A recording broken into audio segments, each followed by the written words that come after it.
जी भैया, तो कैसे हैं आप लोग? उम्मीद करता हूँ सभी अच्छे होंगे और प्रिपरेशंस में लगे हुए होंगे।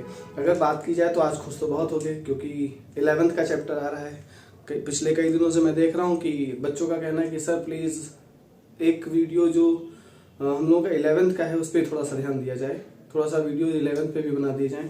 तो पिछले कई दिनों से मैं माफ़ी चाहूँगा क्योंकि 11th के एक भी टॉपिक नहीं ला पाया हूँ। ठीक है, तो कोशिश की जाएगी अब थोड़ा सा कंटिन्यूटी बनाई जाए 11th को लेके भी। 12th के वीडियोस भी आपको लगातार मिलते रहेंगे, 11th के भी मिलेंगे। अब साथ में कोशिश ऐसी ही बनी रहेगी कि एक वीडियो 11th का है और एक वीडियो 12th का है। ठीक है, तो कोशिश करिए, सपोर्ट बनाए रखिए। और आज हम बात करने वाले हैं एक नए टॉपिक के बारे में जिसका नाम है थर्मोडायनामिक्स। ठीक है, बहुत ही इंपॉर्टेंट चैप्टर है, बहुत ही इंटरेस्टिंग चैप्टर है थर्मोडायनामिक्स।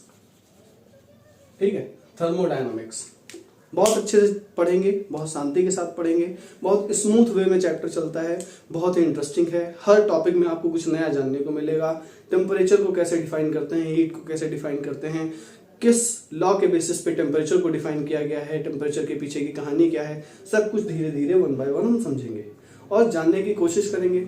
इंटरेस्ट बनाए रखिए और मेरे साथ चलिए समझते हैं क्या है हमारा थर्मोडायनामिक्स। तो थर्मोडायनामिक्स क्या है मेनली?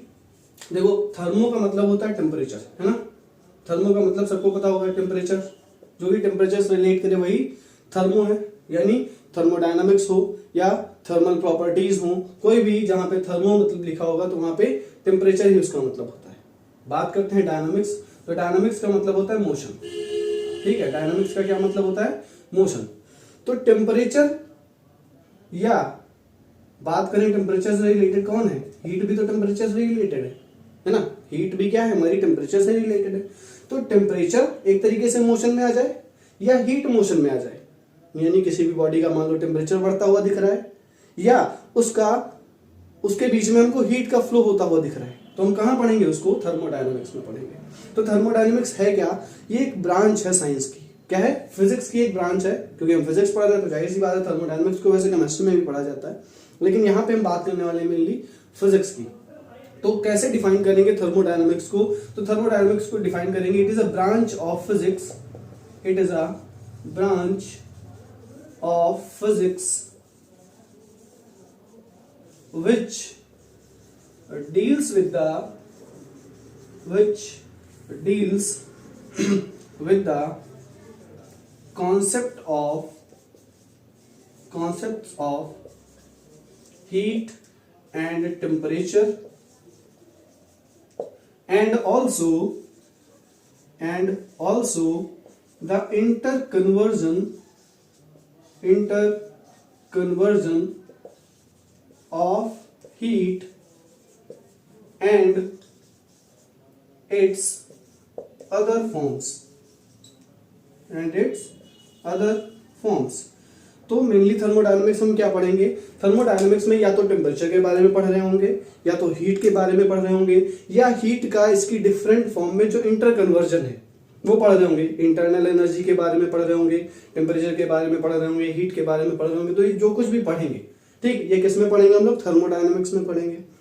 थर्मोडायनामिक्स को मेनली 2 तरीके से पढ़ाया जाता है। पहला आपको थर्मोडायनामिक्स बोल के पढ़ाया जाता है, दूसरा आपको थर्मोडायनामिक्स स्टैटिस्टिकल मैकेनिक्स के फॉर्म में पढ़ाया जाता है। कैसे कैसे? पहला थर्मोडायनामिक्स के नाम से पढ़ाया जाएगा, दूसरा स्टैटिस्टिकल मैकेनिक्स के बारे में पढ़ाया जाएगा, और वो भी थर्मोडायनामिक्स के ही तरह चलती है। अब समझते दोनों में डिफरेंस क्या है, थर्मोडायनामिक्स क्या है और स्टैटिस्टिकल मैकेनिक्स क्या है। तो अगर थर्मोडायनामिक्स की बात की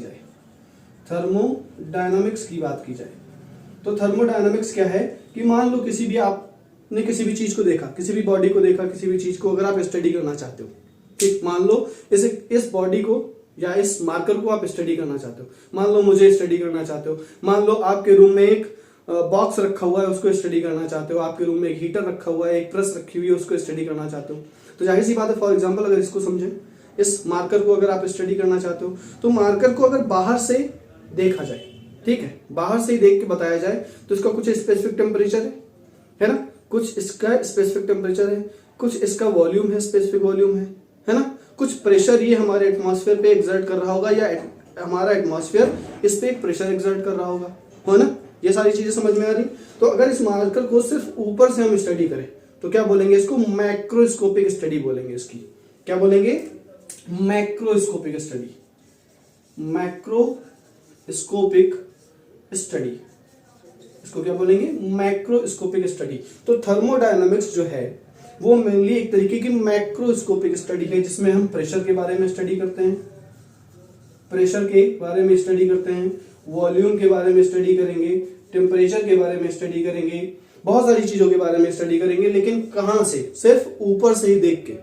ठीक, हम इसके इंटर एटॉमिक लेवल या मॉलिक्यूलर लेवल पे नहीं जाएंगे, वहां पे जाके भी कोई भी बात नहीं करेंगे। हमें सिर्फ मैक्रोस्कोपिक प्रॉपर्टीज की बात करनी है। माइक्रोस्कोपिक प्रॉपर्टीज वो प्रॉपर्टीज होती हैं जो बल्क ऑफ मैटर पे डिपेंड करे, यानी सिर्फ बाहर से देख के आपको समझ में आ जाए कि इसका ये वॉल्यूम है, इसलिए इतना प्रेशर अप्लाई कर रही होगी, इसका ये टेम्परेचर हो सकता है। मतलब बाहर से हमने स्टडी कर ली सिस्टम की, तो वो माइक्रोस्कोपिक स्टडी है जो हम थर्मोडायनामिक्स में पढ़ते हैं। थर्मोडायनामिक्स से रिलेटेड दूसरी ब्रांच है जिसको स्टैटिस्टिकल मैकेनिक्स बोलते हैं। क्या बोलते हैं? Statistical mechanics. ठीक है, स्टैटिस्टिकल मैकेनिक्स। तो स्टैटिस्टिकल मैकेनिक्स के बारे में क्या पढ़ाया जाता है? जब हम यही सब कुछ पढ़ेंगे, लेकिन हम कहां चले जाएंगे?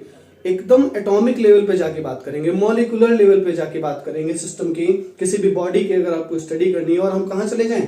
सीधे उसकी माइक्रोस्कोपिक लेवल पे चले जाएं। Microscopic level in the sense उसके एटॉमिक या मॉलिक्यूलर रेंज पे चले जाएं, तो उस ब्रांच को क्या बोलेंगे? उसको बोलेंगे स्टैटिस्टिकल मैकेनिक्स। समझ में आई? तो ये क्या है? किसी भी सिस्टम की जिसको हम स्टडी करना चाहते हैं उसकी माइक्रोस्कोपिक स्टडी है। क्या है ये? माइक्रोस्कोपिक स्टडी है ये। समझ में आ गई होगी बात? यहां भी वही सब हम पढ़ेंगे, प्रेशर, वॉल्यूम, टेम्परेचर ही पढ़ेंगे, लेकिन यहाँ पे क्या? मॉलिक्यूलर लेवल पे जाके पढ़ेंगे, कैसे मॉलिक्यूल्स मोशन कर रहे हैं, किस तरीके से टेम्परेचर से वेरिएशन आ रहा है उनमें। ये जब हम माइक्रोस्कोपिक लेवल पे चले जाएंगे, उनका मोशन कैसा है, वो एंटी क्लॉकवाइज रोटेट कर रहे हैं या क्लॉकवाइज रोटेट कर रहे हैं, अगर इलेक्ट्रॉन की बात करें, तो ये जब माइक्रोस्कोपिक लेवल पे हम स्टडी करते हैं तो वो स्टैटिस्टिकल मैकेनिक्स में हमको पढ़ाया जाता है। तो उम्मीद है दोनों डेफिनेशंस आपको क्लियर हो गई होंगी कि थर्मोडायनामिक्स क्या है और स्टैटिस्टिकल मैकेनिक्स क्या है। ठीक, स्टैटिस्टिकल मैकेनिक्स मेनली आपको ग्रेजुएशन या पोस्ट ग्रेजुएशन में पढ़ाई जाएगी, थर्मोडायनामिक्स आपको 11th में पढ़ा दी जाएगी। ठीक है, thermodynamics, thermal properties of matter, ये 2-3 चैप्टर हैं। काइनेटिक थ्योरी ऑफ गैसेस, ये सब आप कहां पढ़ते हो? ये सब हम लोग पढ़ते हैं यही 11th क्लास में। ठीक, तो आगे बढ़ते हैं। इतनी बात है, उम्मीद समझ में आ गई थर्मोडायनामिक्स क्या है। फिर थर्मोडायनामिक्स में हमको जो सबसे पहली चीज पढ़नी है वो पढ़नी है सिस्टम। क्या होता है सिस्टम? आजकल एक नया मार्केट में वर्ड आया सिस्टम, बहुत सारे बच्चों को कहते हुए सुना है सिस्टम। ठीक है, तो क्या होता है सिस्टम? देखते हैं सिस्टम क्या है। ठीक है, तो सिस्टम क्या है? जिस भी चीज की आप स्टडी करना चाहते हो, किसी भी चीज की अगर आप स्टडी करना चाहते हो तो जाहिर सी बात है वो यूनिवर्स का ही एक पार्ट होगा, है ना। किसी भी चीज की अगर आप स्टडी करना चाहते हो तो कहां से उठाएंगे? हम आसपास से ही तो उठाएंगे अपने, तो उसको क्या बोलेंगे? उसको बोलेंगे सिस्टम। तो क्या बोलेंगे? The part of the universe, the part of the universe, universe का वो part which is under consideration है या ऑब्जर्वेशन है, जिसको हम कंसीडर कर रहे हैं या ऑब्जर्व कर रहे हैं। The part of the universe under observation, under observation is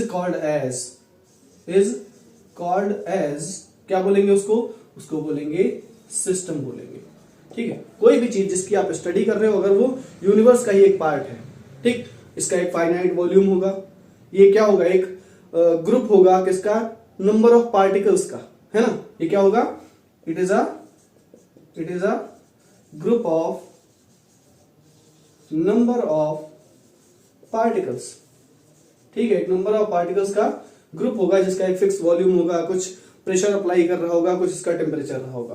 तो सिस्टम वही होता है जिसकी हम स्टडी कर रहे हैं, वही सिस्टम है। फॉर एग्जांपल एक कप ऑफ टी है हमारे पास, ठीक है, एक चाय का कप है, और चाय के कप को अगर आप स्टडी के बेसिस पे तो देखो, मतलब उसकी स्टडी करो, तो क्या होगा? वही आपका एक सिस्टम होगा। फॉर एग्जांपल अगर इस मार्कर की हमको स्टडी करनी है तो ये मार्कर क्या है हमारे लिए? ये एक सिस्टम है। फॉर एग्जांपल मेरी स्टडी करनी है तो मैं क्या हूं? एक सिस्टम हूं, है ना। तो ये सब सिस्टम होता है। सिस्टम के बाद बात करें अगर सराउंडिंग की, तो सराउंडिंग क्या होता है? तो सराउंडिंग की बात करें तो सिस्टम को छोड़ के जो कुछ भी है यूनिवर्स में वो सब उसका सराउंडिंग है। फॉर एग्जांपल अगर ये मार्कर हमारा सिस्टम है तो इस मार्कर को छोड़ के जो कुछ भी है आसपास वो सारा क्या है? वो सराउंडिंग बोला जाता है। तो क्या लिखेंगे? The part of the universe, the part of the universe other than the system, other than the system is called as surrounding. इसको क्या बोलेंगे? इसको सराउंडिंग बोलेंगे हम। ठीक है, तो हमने जैसे क्या बताया, फॉर एग्जांपल कि अगर इस मार्कर की स्टडी करनी तो इस मार्कर, ये मार्कर तो सिस्टम हो गया क्योंकि इसकी स्टडी करनी है। तो इसके अलावा जो कुछ बचा आसपास हमारे पास वो क्या है? वो सब सराउंडिंग में आएगा। समझ में आ गई बात? तो ये सिस्टम, ये सराउंडिंग, और अगर सिस्टम और सराउंडिंग दोनों को मिला दिया जाए तो हमारे पास क्या बनके तैयार होगा? हमारे पास पुलाव बनके तैयार होगा, यूनिवर्स। ठीक है, तो यूनिवर्स क्या होता है? सिस्टम प्लस सराउंडिंग होता है, सिस्टम प्लस सराउंडिंग होता है। ठीक है, तो सिस्टम और सराउंडिंग अगर दोनों को मिला दिया जाए तो ये यूनिवर्स बना देगा। ठीक, आगे बढ़े। ठीक है, आगे बढ़ते हैं। तो सिस्टम हो गया, सराउंडिंग हो गया। फिर बात करते हैं कि क्या बात की जाए अब? चलो कुछ और बात करते हैं, लेकिन पढ़ाई से रिलेटेड ही करते हैं। तो अब हमें बात करनी है थर्मोडायनामिकल वेरिएबल्स क्या होते हैं। थर्मोडायनामिकल वेरिएबल्स। तो वेरिएबल्स क्या होंगे भैया? वेरिएबल्स वो होंगे जो किसी भी सिस्टम से रिलेटेड हो। ठीक है, किसी भी सिस्टम से रिलेटेड हो, सिस्टम की प्रॉपर्टी को बता रहे हो, और साथ साथ टाइम के हिसाब से हो सकता है वेरी कर रहे हो या कांस्टेंट रहे, कोई फर्क नहीं पड़ता। थर्मोडायनामिक वेरिएबल्स नाम है, लेकिन हो सकता है कि वो किसी भी सिस्टम से रिलेटेड तो है। ठीक, सिस्टम के बारे में हमें कोई इंफॉर्मेशन दे रहे हैं, लेकिन हो सकता है वो चेंज भी हो रहे हो या हो सकता है कांस्टेंट रहे। फॉर एग्जांपल अगर हम इस पेन की बात करें तो पेन ये क्या है? ये हमारा सिस्टम है। ठीक, तो ये पेन हमारा अगर सिस्टम है और इसकी हमको स्टडी करनी, तो इसका वॉल्यूम, हम सिलेंडर है एक, तो इसका वॉल्यूम निकाल सकते हैं, और ये सिलेंडर है और इसकी लेंथ कुछ होगी, मान लेते हैं h लेंथ है या l लेंथ है, तो h रो जी से ये प्रेशर कितना एग्जर्ट कर रहा है वो भी हम निकाल सकते हैं, है ना। h रो जी से प्रेशर भी निकाल सकते हैं, इसका वॉल्यूम है, इसका एक फिक्स टेम्परेचर थर्मामीटर की हेल्प से निकाला जा सकता है। तो ये सारी चीजें क्या होंगी जो इस थर्मोडायनामिकल सिस्टम से रिलेटेड हैं, जैसे कि प्रेशर, वॉल्यूम, टेम्परेचर या कुछ भी जो इससे रिलेटेड है, वो क्या होगा? थर्मोडायनामिकल वेरिएबल्स होगा। तो उसको कैसे डिफाइन करेंगे? द प्रॉपर्टीज सच एज कौन कौन सी? Pressure, volume, temperature, which are related to a system to define the properties of a system, to define the properties of a system are called as thermodynamical variables। ठीक है, ये थर्मोडायनामिकल variables बोले जाते हैं, pressure, volume, temperature. ठीक, अब अगर बात करें तो थर्मोडायनामिकल वेरिएबल्स भले हम बोल रहे हैं, लेकिन ये कांस्टेंट भी रह सकते हैं और वेरी भी कर सकते हैं, ये सिचुएशन पे डिपेंडेंट है। फॉर एग्जांपल अगर एक आइसोथर्मल टेम्परेचर की बात करेंगे, या सॉरी आइसोथर्मल सिस्टम की बात करेंगे, तो आइसोथर्मल सिस्टम में अभी हम देखेंगे, आइसो मतलब सेम, थर्मल मीन्स टेम्परेचर, तो ऐसा सिस्टम जिसका टेम्परेचर सेम रहेगा। तो टेम्परेचर सेम है लेकिन वो फिर भी एक थर्मोडायनामिकल वेरिएबल में ही आएगा। ठीक, टेम्परेचर भले ही सेम है लेकिन थर्मोडायनामिकल है क्या? सॉरी, टेम्परेचर है क्या? टेम्परेचर एक थर्मोडायनामिकल वेरिएबल ही है। समझ में बात? तो ये टाइम के साथ साथ चेंज भी हो सकते हैं और कांस्टेंट भी रह सकते हैं। समझ में आई बात? आगे बढ़े। ठीक है, अभी हमने पीछे बात की है सिस्टम की, तो सिस्टम के बारे में थोड़ा सा और जान लेते हैं। क्या होता है सिस्टम? सिस्टम अभी हमने बताया कि सिस्टम वो चीज है या वो पार्ट है यूनिवर्स का जिसकी हम स्टडी करने जा रहे हैं। ठीक, तो सिस्टम को मेनली 3 कैटेगरी में डिवाइड किया गया है। पहला क्या है? सिस्टम की अगर बात करें तो सिस्टम आपका 3 कैटेगरी में डिवाइड किया गया है। पहला होता है ओपन सिस्टम। ठीक, ओपन सिस्टम। दूसरा होता है आपका क्लोज्ड सिस्टम, दूसरा क्या बोला जाता है, क्लोज्ड सिस्टम बोला जाता है। तीसरा आपका बोला जाता है, क्या बोला जाएगा तीसरा आइसोलेटेड सिस्टम बोला जाएगा, आइसोलेटेड सिस्टम बोला जाएगा। समझ में आई बात। तो पहले ओपन सिस्टम की बात करते हैं। ओपन सिस्टम ऐसा सिस्टम होता है, कैसा सिस्टम होता है, ओपन सिस्टम ऐसा सिस्टम होता है जिसमें मैटर और एनर्जी बोलो या हीट बोलो, ठीक है, मैटर बोलो, मैटर के साथ में एनर्जी बोलो या हीट बोलो, इन दोनों का एक्सचेंज पॉसिबल हो जाए। सिस्टम से सराउंडिंग में चीजें जा सकें, कहां से, सिस्टम से सराउंडिंग में जा सकें और सराउंडिंग से सिस्टम में आ सकें, उसको क्या बोलेंगे, उसको बोलेंगे एक ओपन सिस्टम। फॉर एग्जांपल अगर हमारे पास एक कप है, ठीक, हमारे पास अगर एक कप है, ठीक, और कप में चाय है, कप में चाय है, तो चाय तो सब कलयुग का अमृत है, सबको ही पसंद होगी। तो अगर देखें इस कलयुग के अमृत को देखा जाएगा तो क्या है, ये ऐसी चीज है, ये ऐसा सिस्टम है जिसमें से हम देख रहे हैं कि हीट लगातार निकल रही है बाहर की तरफ। इसका टेम्परेचर अगर इसको थोड़ी देर के लिए रख दिया जाए तो टेम्परेचर धीरे धीरे डाउन हो जाता है, तो कह सकते हैं हीट यहाँ से लगातार निकल रही है। अब अगर हीट यहाँ से लगातार निकल रही है तो जाहिर सी बात है हीट का एक्सचेंज सिस्टम और सराउंडिंग के बीच में हो रहा है, क्योंकि ये हमारा सिस्टम है। तो सराउंडिंग के साथ क्या हो रहा है, इसका हीट का एक्सचेंज हो जा रहा है, ठीक। दूसरी बात करें, हम चाय पी रहे हैं खटाखट, है ना, खटाखट चाय पी रहे हैं, तो उस केस में भी देखते हैं कि मैटर जो इसके अंदर है, मास जो है इसके अंदर है, इसके अंदर मैटर क्या है, चाय ही है, तो वो भी तो एक्सचेंज हो रही है सिस्टम के साथ, सराउंडिंग के साथ। तो सिस्टम और सराउंडिंग के बीच में चाय को अगर हम रिलेट करके देखें तो यहाँ से हीट भी निकल रही है और मैटर भी निकल रही है, तो एक ऐसा सिस्टम हो गया, ये हमारा ओपन सिस्टम। ठीक, समझ में आ गई होगी बात, उम्मीद है समझ में आ गई होगी। आगे बढ़ते हैं। अगर बात करें एक क्लोज सिस्टम की, तो क्लोज सिस्टम ऐसा सिस्टम होता है जिसमें आपका मैटर का एक सिस्टम से सराउंडिंग में जाना पॉसिबल नहीं होगा, जबकि हीट जा सकती है, हीट इज अलाउड। हीट क्या होगी, हीट का एक्सचेंज अलाउड होगा, लेकिन मैटर का एक्सचेंज अलाउड नहीं होगा। समझ में आई बात। फॉर एग्जांपल यही कप है और कप को क्या करते हैं हम, कप को ये मान लो कप है और कप को क्या कर दे, ऊपर से बंद कर दें, ठीक है, कप को ऊपर से बंद कर दिया जाए इस तरीके से। तो कप को अगर हमने ऊपर से बंद कर दिया तो क्या आप चाय पी पाओगे, नहीं पी पाओगे ना। अब ये मत कहना फोड़ के स्ट्रॉ डाल दें उसमें, ठीक है। तो ऐसे क्लोज है, अगर वो क्लोज है तो जाहिर सी बात हम चाय नहीं पी सकते।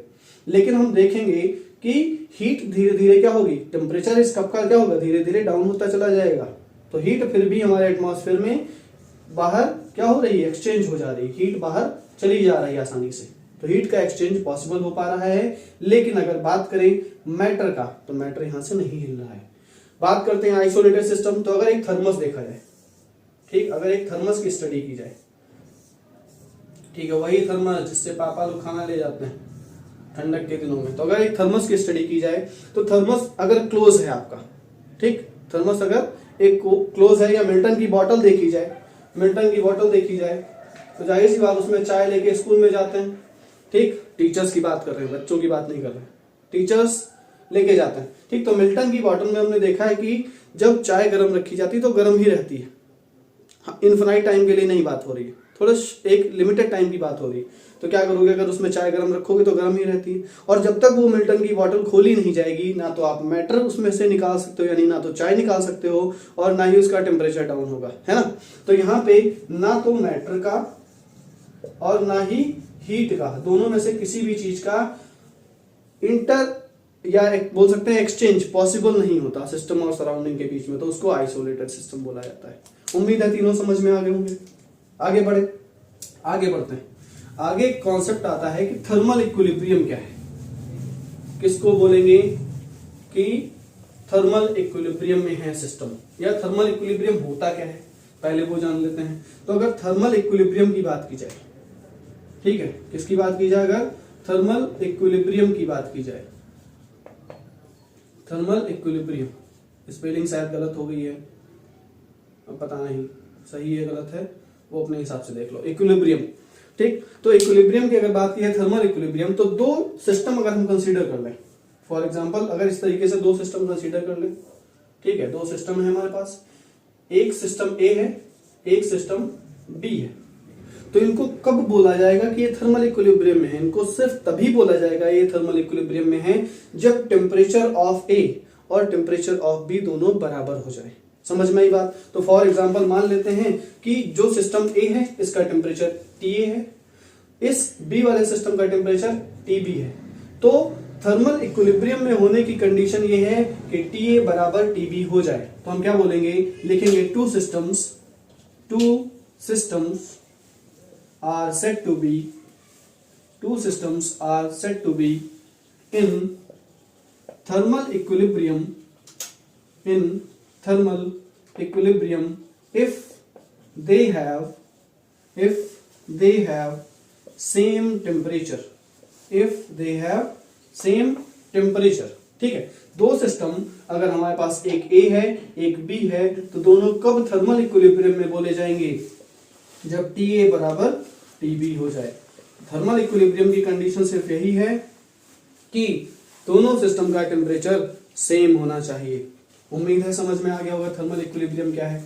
अब थोड़ा सा एक नया टर्म आता है थर्मोडायनामिकल इक्विलिब्रियम। ठीक, तो थर्मल इक्विलिब्रियम तो सबको समझ में आ रहा है, लेकिन थर्मोडायनामिकल इक्विलिब्रियम क्या होता है वो शायद नहीं पता होगा। ये नया टर्म है, सीख लेते हैं जल्दी से।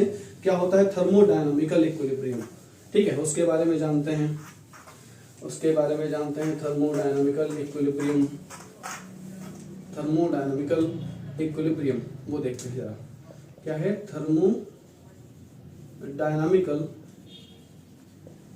इक्विलिब्रियम।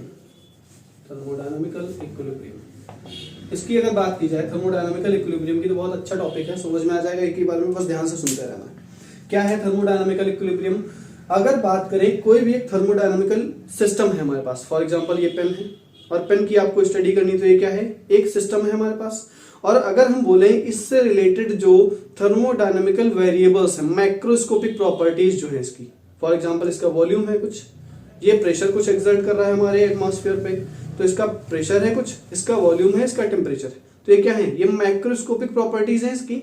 तो अगर इस सिस्टम की मैक्रोस्कोपिक प्रॉपर्टीज टाइम के साथ ना चेंज हो, क्या बोला मैंने? अगर इस सिस्टम की मैक्रोस्कोपिक प्रॉपर्टीज टाइम के साथ ना चेंज हो तो हम क्या बोलेंगे कि ये थर्मोडायनामिकल इक्विलिब्रियम में है। कैसे लिखेंगे? If the macroscopic properties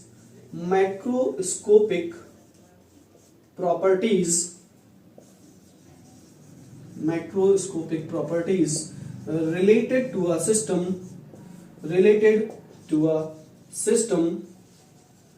do not change with time, then the system is said to be in thermodynamical equilibrium। उम्मीद है समझ में आ गई होगी डेफिनेशन। बहुत इजी डेफिनेशन है। क्या कह रही है? अगर मैक्रोस्कोपिक प्रॉपर्टीज जो रिलेटेड है किसी भी सिस्टम से वो टाइम के साथ चेंज ना हो, कांस्टेंट बनी रहे। फॉर एग्जांपल प्रेशर कांस्टेंट हो सकता है, फॉर एग्जांपल टेम्परेचर कांस्टेंट हो सकता है, फॉर एग्जांपल वॉल्यूम कांस्टेंट हो सकता है। तो अगर ये सारी चीजें कांस्टेंट हैं तो हम क्या बोलेंगे कि सिस्टम हमारा थर्मोडायनामिकल इक्विलिब्रियम में है। अब कोई भी सिस्टम अगर आपका थर्मोडायनामिकल इक्विलिब्रियम में है तो वो कुछ कंडीशंस को फुलफिल करेगा, कुछ कंडीशंस को सेटिस्फाई करेगा। वो कौन कौन सी कंडीशंस है जरा उनके बारे में जान लेते हैं। तो अगर कोई भी आपका सिस्टम थर्मोडायनामिकल इक्विलिब्रियम में है तो पहला क्या बोलता है? कंडीशन ये बोलती है कि वो आपका थर्मल इक्विलिब्रियम में होगा ही होगा। कहां होगा? थर्मल इक्विलिब्रियम में होगा। तो थर्मल इक्विलिब्रियम में मैंने पहले बता दिया क्या होता है थर्मल इक्विलिब्रियम। जब टेम्परेचर कांस्टेंट रहेगा, है ना, दो सिस्टम का टेम्परेचर अगर कांस्टेंट रहेगा तो थर्मल इक्विलिब्रियम में होगा। मतलब उस सिस्टम, अगर कोई भी सिस्टम आपका थर्मोडायनामिकल इक्विलिब्रियम में होने जा रहा है तो पहली कंडीशन ये है कि वो थर्मल इक्विलिब्रियम में होना ही चाहिए। समझ में आ गई बात? यानी उसका टेम्परेचर टाइम के साथ वेरी नहीं करेगा, कांस्टेंट रहेगा। तो इसको सीधे लिख सकते हैं time is constant, sorry time बता रहे हैं, temperature is constant. Temperature constant रहना चाहिए तो हम क्या बोलेंगे? थर्मल इक्विलिब्रियम में है, यानी टेम्परेचर आपका टाइम इंडिपेंडेंट रहेगा। जो टेम्परेचर है वही बना रहेगा सिस्टम का। ठीक, अगला बात करते हैं, वो मैकेनिकल इक्विलिब्रियम में भी होना चाहिए। किसमें होना चाहिए? मैकेनिकल इक्विलिब्रियम में होना चाहिए। अब बात यही, मैकेनिकल इक्विलिब्रियम होता क्या भैया? तो मैकेनिकल इक्विलिब्रियम ये होता है कि सिस्टम पे कोई भी मैकेनिकल फोर्सेस ना लग रहे हों, या नेट मैकेनिकल फोर्सेस की बात की जाए तो वो जीरो होना चाहिए। क्या होना चाहिए? नेट फोर्स प्लस टॉर्क भी देख लो, net force plus torque must be equal to zero. अगर नेट फोर्स और टॉर्क दोनों जीरो हो जाएं तो क्या बोलेंगे कि हमारा सिस्टम मैकेनिकल इक्विलिब्रियम में है। समझ में आ गई बात? उस पर कोई भी फोर्स नहीं लग रहा होगा, कोई भी टॉर्क नहीं लग रहा होगा, या कह सकते हैं फोर्स की भी वैल्यू जीरो होगी और टॉर्क की भी वैल्यू जीरो होगी, तो हमारा सिस्टम किस में होगा? मैकेनिकल इक्विलिब्रियम में होगा। अगला देखो कंडीशन क्या कहती है। अगली कंडीशन कहती है कि सिस्टम आपका केमिकल इक्विलिब्रियम में भी होना चाहिए। केमिकल इक्विलिब्रियम में भी होना चाहिए। केमिकल इक्विलिब्रियम का मतलब क्या हो गया? केमिकल इक्विलिब्रियम का मतलब हो गया कि सिस्टम के अंदर कोई भी रिएक्शन नहीं हो रही हो। ठीक है, सिस्टम के अंदर कोई भी रिएक्शन नहीं हो रही है, means that no reaction is taking place inside the system. तो उसको क्या बोला जाएगा? उसको बोला जाएगा कि वो केमिकल इक्विलिब्रियम में है। तो अगर कोई भी सिस्टम आपका थर्मोडायनेमिकल इक्विलिब्रियम में है तो पहली चीज ये है कि मैक्रोस्कोपिक प्रॉपर्टीज उसकी कांस्टेंट रहेंगी टाइम के साथ, या हम कह सकते हैं ये तीनों प्रॉपर्टीज वो फॉलो करेगा। वो थर्मल इक्विलिब्रियम में होगा, वो मैकेनिकल इक्विलिब्रियम में होगा और वो केमिकल इक्विलिब्रियम में होगा। तो ये रहा आपका इंट्रोडक्शन पार्ट। आज के लिए इतने रखते हैं, मिलते हैं नेक्स्ट वीडियो में, तब तक के लिए राधे राधे।